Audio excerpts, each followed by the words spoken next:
Samantala, Philippine Coast Guard nagsagawa ng handog Pasko sa mga mangingisda sa Mati City. Alamin natin ang live report mula kay RH29, Boy Gonzales. Boy, good morning. Good morning, Yuel. Nagsagawa ang Philippine Coast Guard na katuwang ang the Benjamin Canlas Courage to be Kind Foundation ng handog Pasko sa mangisda sa kargatang sakop ng Puhada Bay, Mati City, Davao Oriental.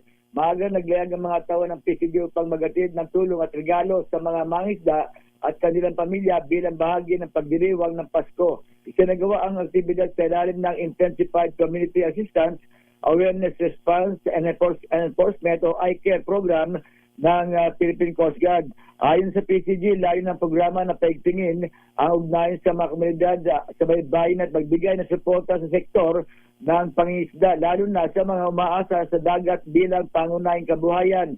Sinabi pa ng PCG na ang simpleng handog ay sumasalamin sa kanilang patuloy na malasakit at paninindigang walang maiiwan sa serbisyo, lalo na ang mga mangisdang patuloy na maharap sa hamon ng pamumuhay sa karagatan. Ito si Boy Gonzales para sa DZRH, una sa Pilipinas, una sa Pilipino. Maraming salamat RH29, Boy Gonzales.